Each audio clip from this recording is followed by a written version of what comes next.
Hello दोस्तों, कैसे हैं आप सब। जोहार, नमस्कार, प्रणाम, सत श्री अकाल, आदाब। आज है 22 अगस्त 2024, दिन गुरुवार, बांग्ला 5 भाद्र। और आज हम लोग जानेंगे झारखंड के तमाम छोटी बड़ी खबरों को। इससे पहले अभी तक आपने B2B news Jharkhand news channel को सब्सक्राइब नहीं किया है तो सब्सक्राइब कर दीजिए, ताकि झारखंड में होने वाली तमाम छोटी बड़ी खबरों से अपडेट रहें और जानकारी से अवगत हो सकें। तो चलिए बात करते हैं, तमाम छोटी बड़ी खबरों पर नजर डालते हैं। धनबाद में भारत बंद समर्थकों ने पुलिस के साथ की धक्का मुक्की, दुकानों और सवारी ऑटो में भी तोड़फोड़ की। ST-SC आरक्षण पर सुप्रीम कोर्ट के फैसले के खिलाफ बुलाए गए भारत बंद का धनबाद में असर देखने को मिला। बंद समर्थक सुबह से ही सड़कों पर उतरकर विरोध प्रदर्शन किए गए। विरोध प्रदर्शन के बीच बंद समर्थक उग्र हो गए। प्रदर्शनकारियों ने विभिन्न क्षेत्रों में प्रदर्शन के दौरान पुलिस से धक्का मुक्की की। इतना ही नहीं, बंद समर्थकों ने डोमिनोज ऑफ बर्गर किंग के आउटलेट, सवारी ऑटो सहित अन्य वाहनों में भी तोड़फोड़ की। जानकारी के अनुसार धनबाद के सरायढेला थाना मोड़ पर प्रदर्शनकारी और पुलिस उलझ गए। बात इतनी बढ़ गई कि प्रदर्शनकारी उग्र हो गए और पुलिस से धक्का मुक्की करने लगे। प्रदर्शनकारियों ने सरायढेला थाना क्षेत्र के लोहार कुल्ली मोड़ पर डोमिनोज ऑफ बर्गर किंग के आउटलेट में तोड़फोड़ की। ISM गेट के समीप एक सवारी ऑटो को भी प्रदर्शनकारियों ने तोड़ दिया। इधर प्रदर्शनकारियों ने Dhanbad Bartand bus stand, Dhaiya main road, Randhir Verma Chowk के समीप भी बांसबली लगाकर और टायर जलाकर सड़क को अवरुद्ध कर दिया।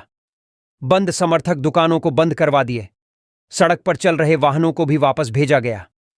झरिया बस्ता कोला में बंद समर्थकों ने धरने पर बैठकर सड़क जाम कर दी। भारत बंद के समर्थन में प्रदर्शनकारियों ने रणधीर वर्मा चौक को पूरी तरह जाम कर दिया। दोपहिया वाहनों को भी नहीं जाने दिया गया। प्रदर्शनकारियों ने करीब 1 बजे SDM की गाड़ी को भी रोक दिया। मजबूरन SDM उदय रजक को अपनी गाड़ी वापस घुमानी पड़ी। प्रदर्शनकारियों के साथ पत्रकारों की भी हल्की नोकझोंक हुई है। बता दें कि भारत बंद को लेकर स्पेशल ब्रांच ने सभी जिलों के SP को अलर्ट किया था। एहतियात के तौर पर सभी चौक चौराहों और अन्य जगहों पर पुलिस बलों की तैनाती भी की गई थी। सुरक्षा को लेकर पुलिस भी मुस्तैद दिखाई दिए। इसके बावजूद भी यह घटनाएं घटी। धनबाद में अधिकतर निजी स्कूलों भी बंद किए। बस का परिचालन पूरी तरह से बंद रहे। अन्य वाहन भी सड़क पर काफी कम चला। सड़क पर सुबह से ही सन्नाटा देखा गया। इधर बंद को देखते हुए रेलवे ने भी रेल पुलिस को अलर्ट रहने का निर्देश दिया। रेल पुलिस स्टेशन परिसर पर गश्ती बढ़ा दी। बंद को देखते हुए दुकानें भी कम खुली रहीं। भारत बंद के कारण जाम में फंसने से चली गई धनबाद की किशोरी की जान। भारत बंद ने झारखंड के धनबाद जिले में एक किशोरी की जान ले ली। ST-SC आरक्षण पर सुप्रीम कोर्ट के सुझाव के खिलाफ आहूत झारखंड बंद की वजह से जगह जगह पर बैरिकेडिंग लगाकर सड़क को जाम कर दिया गया था। इसकी वजह से युवती को अस्पताल पहुंचने में देर हो गई और अस्पताल में डॉक्टरों ने उसे मृत घोषित कर दिया। धनबाद के शासन बेरिया पंचेरी की रहने वाली 14 वर्षीय किशोरी बुधवार 21 अगस्त को अपने घर के समीप अज्ञात 2 पहिया वाहन की चपेट में आ गई। गंभीर रूप से घायल पायल कुमारी 14 वर्ष को परिजन निजी वाहन से अस्पताल ले जा रहे थे। SNMMCH ले जाने के रास्ते में कई जगह बंद समर्थकों ने सड़क पर आवागमन ठप कर दिया था। उसे अस्पताल पहुंचाने में देर हुई। बंद समर्थकों की ओर से लगाए गए अवरोधकों की वजह से उन जगहों पर जाम लग गया। किसी तरह किशोरी के परिजन उसे लेकर अस्पताल पहुंचे। SNMMCH में उसे भर्ती कराया गया। इमरजेंसी में डॉक्टरों ने उसका इलाज शुरू किया, लेकिन कुछ ही देर बाद किशोरी की मौत हो गई। परिजनों का रो रो कर बुरा हाल है। बीजेपी ने रांची में निकाली युवा आक्रोश रैली, हेमंत सरकार के खिलाफ लगाए नारे।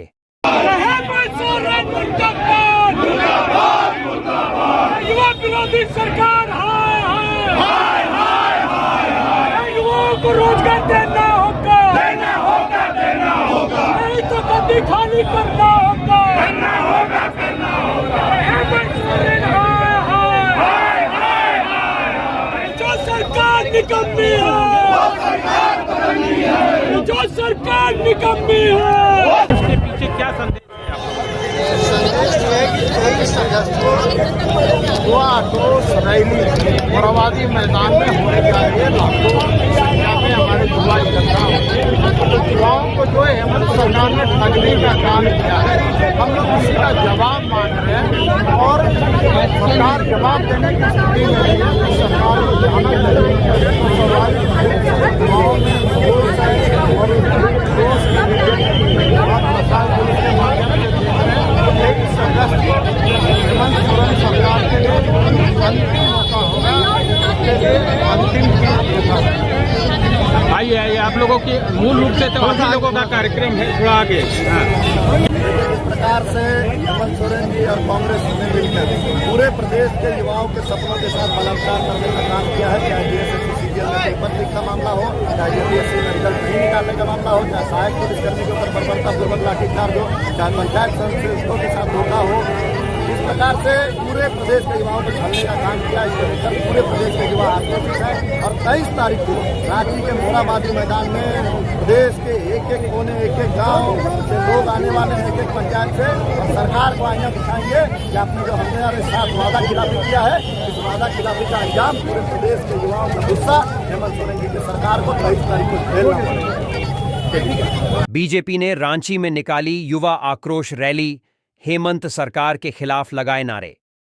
युवा आक्रोश रैली को लेकर भारतीय जनता पार्टी की ओर से राजधानी रांची के अल्बर्ट एक्का चौक तक विशाल रूप से मशाल जुलूस निकाला गया।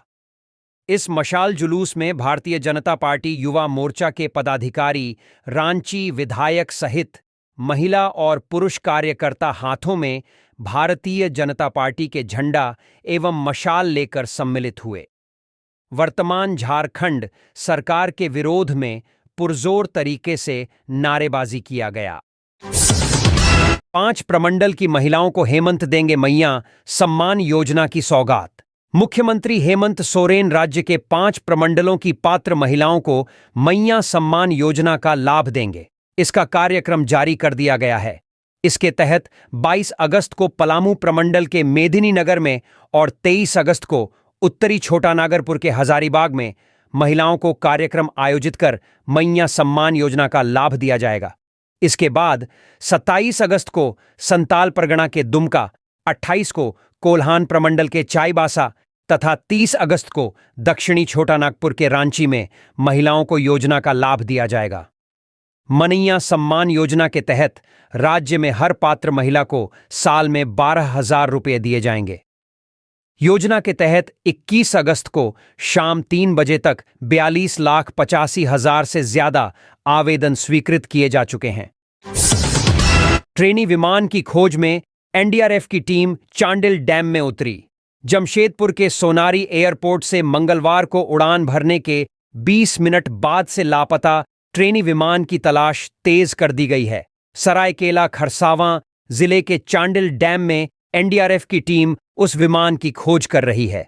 एक स्थानीय युवक द्वारा ट्रेनी विमान के चांडिल डैम में गिरने की बात बताए जाने के आधार पर जिला प्रशासन ने NDRF की टीम को उसे ढूंढने के लिए बुलाया है। प्राप्त जानकारी के अनुसार बुधवार की सुबह चांडिल के कोयलागढ़ क्षेत्र के पास डैम में विमान के गिरने का लोकेशन मिला है। इसलिए सुबह ही NDRF की टीम भी चांडिल डैम पहुंची है। उसके साथ SDO शुभ्रा रानी के अलावा स्थानीय पुलिस प्रशासन की टीम भी चांडिल डैम और आसपास के क्षेत्रों में मौजूद हैं। बीते मंगलवार को यहां विभिन्न गांव के लोगों द्वारा विमान को गिरते देखने की जानकारी दी गई थी। स्थानीय लोग मैग्नेट के सहारे विमान को पानी में खोज चुके हैं। इससे पूर्व मंगलवार को इस विमान ने मंगलवार को दिन के 11 बजे सोनारी एयरपोर्ट से उड़ान भरी थी। इसके ठीक 20 मिनट बाद उसका एयर ट्रैफिक कंट्रोलर ATC से संपर्क टूट गया। एयरपोर्ट ऑथोरिटी ने इसका अंतिम लोकेशन सरायकेला खरसावां जिले के नीमडीह इलाके में बताया था। दिन भर प्रशिक्षु विमान के पटमदा थाना क्षेत्र के आमदा पहाड़ी इलाके में पहाड़ से टकराकर क्रैश हो जाने की सूचना उड़ती रही। इस बीच देर शाम सूचना मिली कि रुसू मांझी और तपन मांझी नामक 2 लोगों ने नीमडीह के पियालडीह कैलागढ़ शिव मंदिर के पास विमान को चांडिल डैम में डूबते हुए देखा है। विमान में एक पायलट समेत एक प्रशिक्षु पायलट भी सवार था, जिसका अभी तक कोई पता नहीं चल पाया है। इधर सरायकेला और जमशेदपुर प्रशासन विमान को दिन भर तलाश करती रही। वह विमान एल्केमिस्ट एविएशन का है, जिसका मालिक जमशेदपुर निवासी मृणाल पाल बताए जाते हैं। उन्होंने अल्केमिस्ट एविएशन कंपनी को खरीदा था।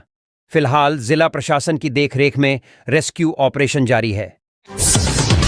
झारखंड के पूर्व मुख्यमंत्री चंपाई सोरेन का एस्कॉर्ट वाहन दुर्घटनाग्रस्त, 1 की मौत, 5 घायल।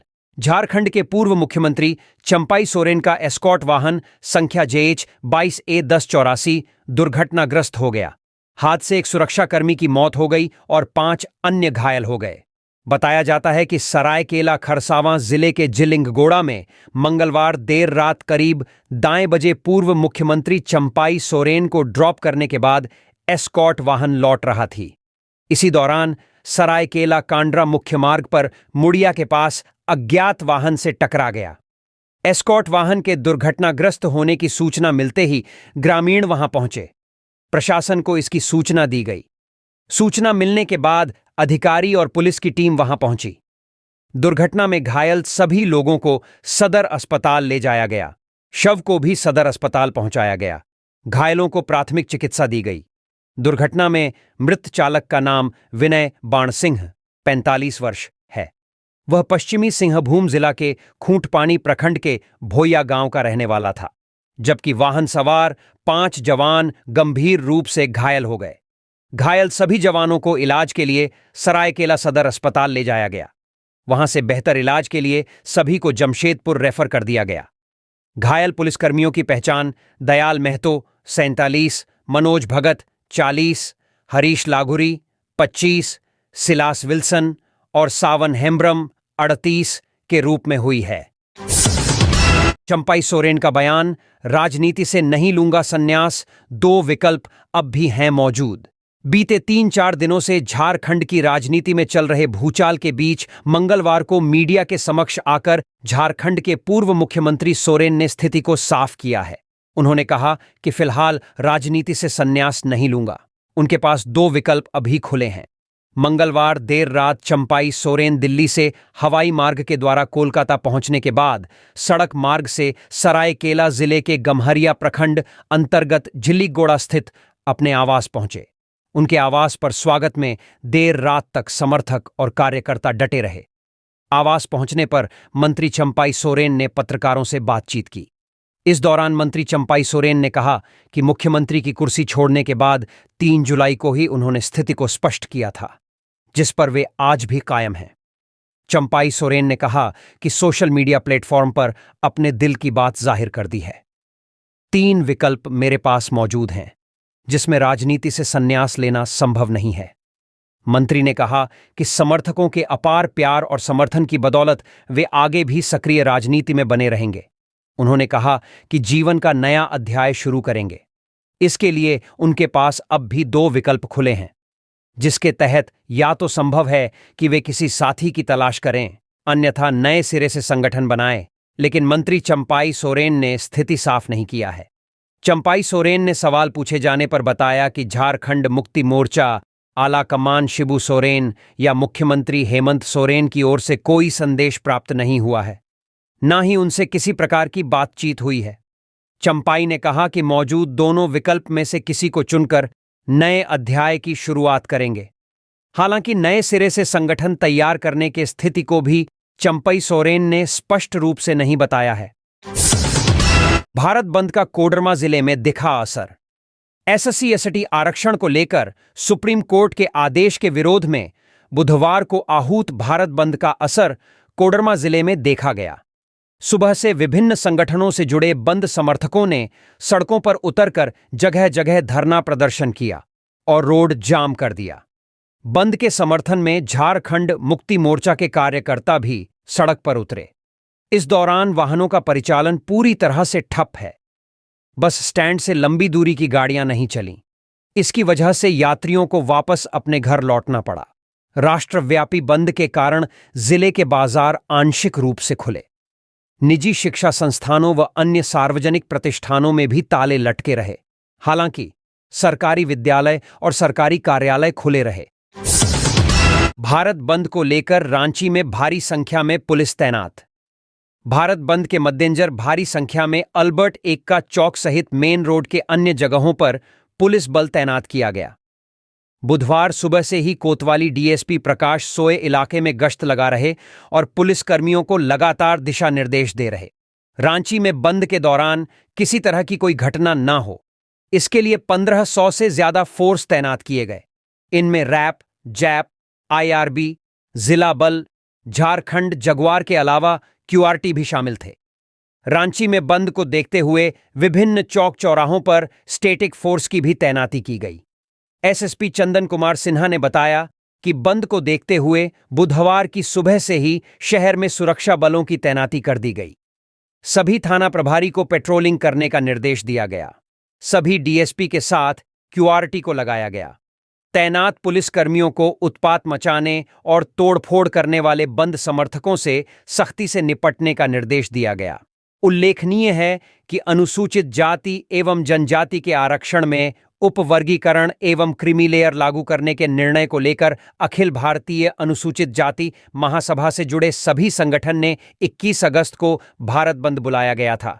अखिल भारतीय अनुसूचित महासभा का झारखंड इकाई, अनुसूचित जाति समन्वय समिति, पासवान कल्याण समिति, संत गाडगे संस्थान, संत सुप्न महासभा, अखिल भारतीय धोबी महासभा, अखिल भारतीय भूइया महासभा, अखिल भारतीय डॉक्टर भीमराव अंबेडकर समिति सहित अन्य संगठनों ने बंद बुलाया था। रामगढ़ में दिखा भारत बंद का असर, सड़क पर उतरे लोग। आरक्षण बचाओ संघर्ष समिति के आह्वान पर भारत बंद में कई लोग शामिल हुए। बुधवार को इस बंद का असर रामगढ़ जिले में भी देखने को मिला। सुबह से ही आरक्षण के मुद्दे पर लोग सड़क पर निकले और उन्होंने रोड जाम कर दिया। फोरलेन में कई जगहों पर गाड़ियों को बीच सड़क पर लगाकर आवागमन बाधित कर दिया गया। रामगढ़ शहर में भी सुभाष चौक पर आंदोलन कर रहे लोगों ने सड़क को जाम कर दिया। इस राष्ट्रव्यापी विरोध प्रदर्शन का आह्वान हाल ही में सुप्रीम कोर्ट द्वारा अनुसूचित जाति और अनुसूचित जनजाति के आरक्षण पर फैसला सुनाने के विरोध में किया गया है। आरक्षण बचाओ संघर्ष समिति के अलावा कई दूसरे संगठनों ने भी इस बंद का समर्थन किया है। भारत बंद के मद्देनजर पुलिस ने भी बड़ी तैयारी की और कानून व्यवस्था बनाए रखने के निर्देश दिए गए ताकि किसी तरह की कोई गड़बड़ी ना हो। विरोध प्रदर्शन के दौरान किसी भी तरह का तनाव ना हो, इसके लिए पुलिस तैनात रही। भारत बंद के दौरान किसी तरह की हिंसा ना हो, इसे ध्यान में रखते हुए रामगढ़ एसडीओ आशीष गंगवार ने सभी अंचल अधिकारी और थाना प्रभारी को निर्देश दे चुके हैं। उन्होंने कहा है कि सभी स्थानों पर शांतिपूर्ण तरीके से प्रदर्शन होना चाहिए। इमरजेंसी सेवा को बहाल करने के लिए सड़कों को खाली रखना है। चलिए जानते हैं सुप्रीम कोर्ट ने क्या सुनाया था फैसला। ये आंदोलन सुप्रीम कोर्ट द्वारा 1 अगस्त को दिए उस फैसले के खिलाफ है जिसमें राज्यों को अनुसूचित जाति और अनुसूचित जनजाति के भीतर ही सब कैटेगरी बनाने की इजाजत दी गई थी। इनमें उन लोगों को प्राथमिकता दी जानी है जिन्हें आरक्षण की वाकई जरूरत है। अब इस प्रदर्शन का मकसद इस फैसले का विरोध जताना है ताकि इसे वापस लिया जा सके।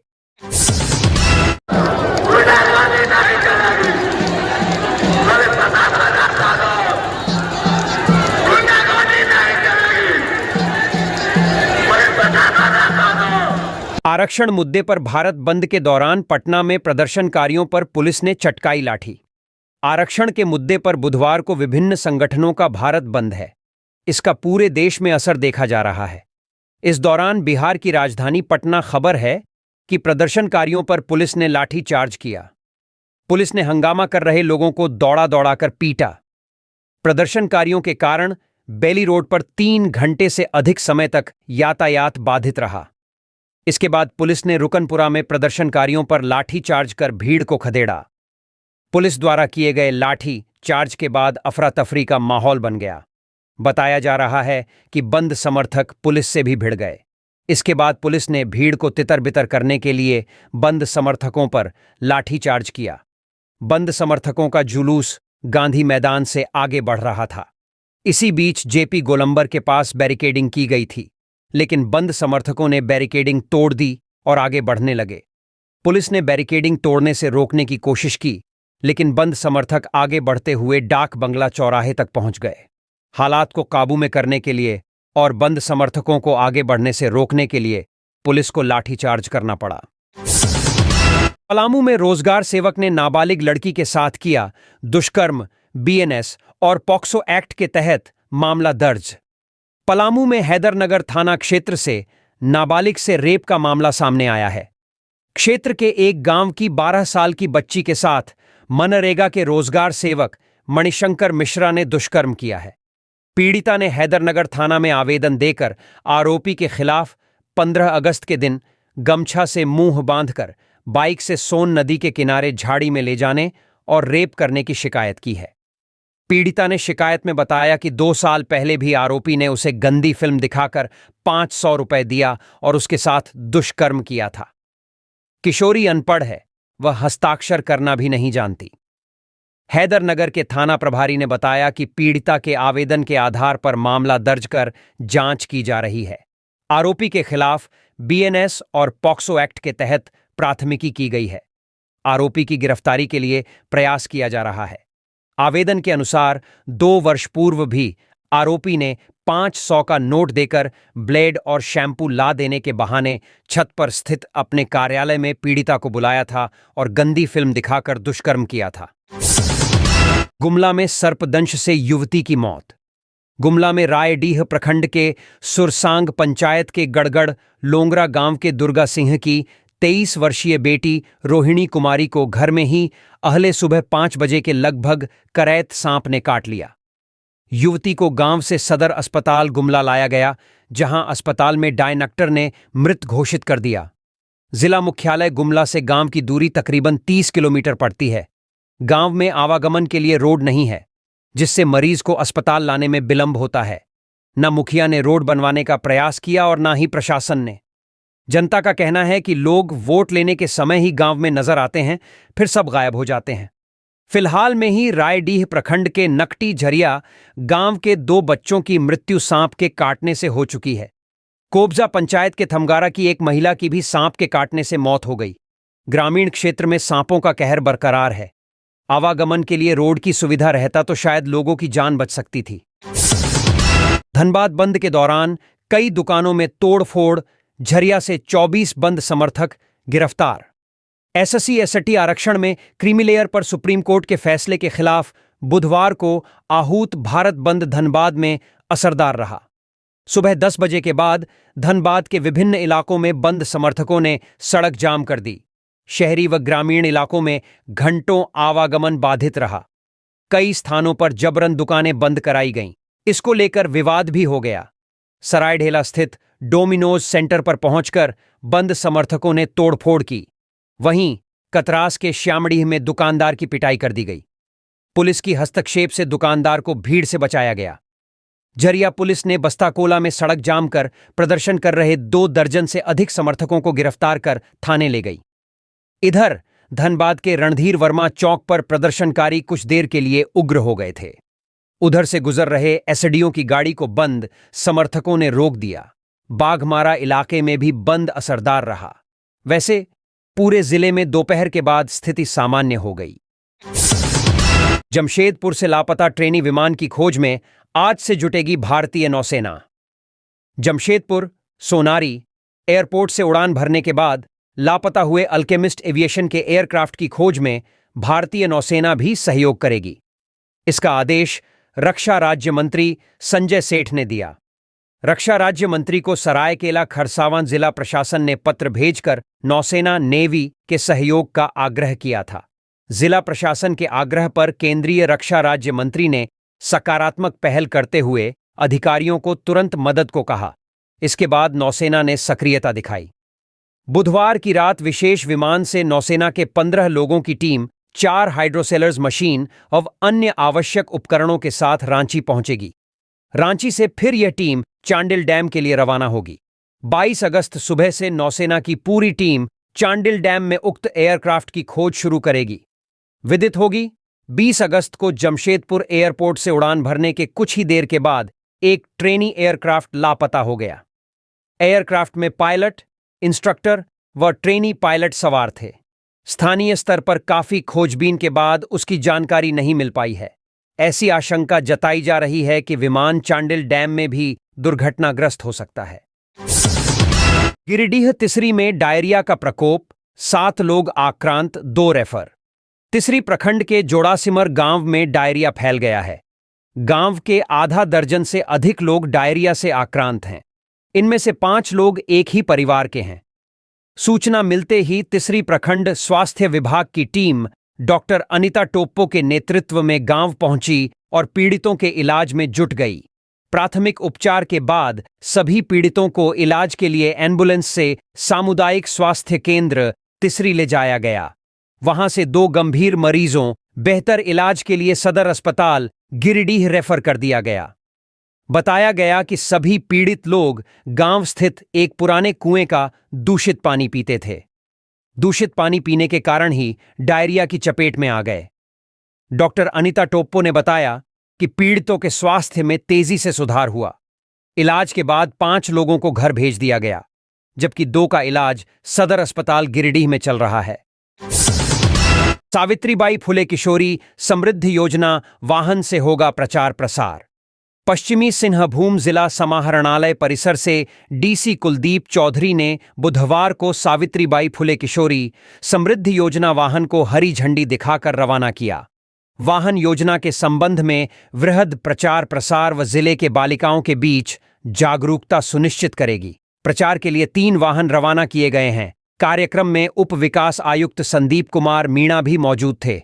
इस अवसर पर डीसी ने बताया कि महिला, बाल विकास एवं सामाजिक सुरक्षा विभाग झारखंड अंतर्गत संचालित किशोरी समृद्धि योजना का मुख्य उद्देश्य बालिका शिक्षा पर जोर, बाल विवाह प्रथा का अंत, महिला सशक्तिकरण एवं किशोरियों को अपने जीवन के संबंध में स्वतंत्र निर्णय लेने हेतु सक्षम बनाना है।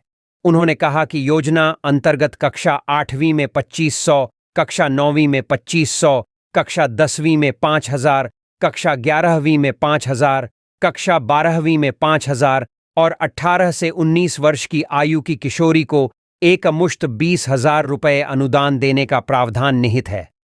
झारखंड राज्य अंतर्गत संचालित इस योजना से किशोरी शिक्षा को संबल प्रदान किया जा रहा है।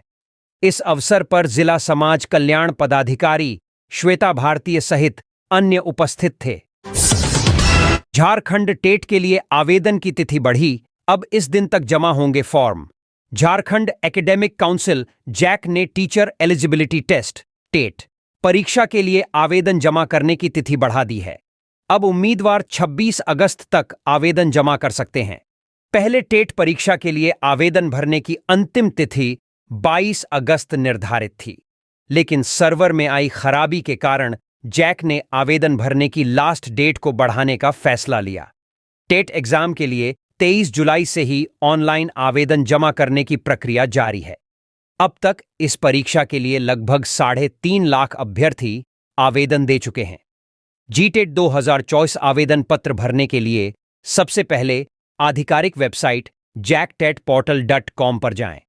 वेबसाइट के होम पेज पर आपको रजिस्टर नाउ के लिंक पर क्लिक करें और अपना रजिस्ट्रेशन कराएं।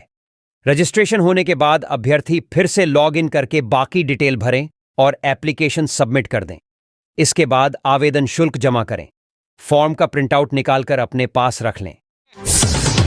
जमशेदपुर, इंदिरा नगर और कल्याण नगर के 150 मकान तोड़े जाने का मामला। स्वर्ण रेखा नदी के किनारे बने मकानों को टूटने से बचाने के लिए गठित इंदिरा नगर, कल्याण नगर बस्ती बचाओ संघर्ष समिति के अध्यक्ष संतोष गुप्ता ने बुधवार को एनजीटी के अधिवक्ता मानसी बचानी, ईशा कृष्ण, डॉक्टर बीपी नीलरत्न, सौमित्र जायसवाल, शुभम उपाध्याय, गीतांजलि सान्याल और सूर्या गुप्ता को अधिकृत किया गया है। उक्त सभी को उन्होंने बस्ती बचाओ संघर्ष समिति की ओर से वकालतनामा भेजा।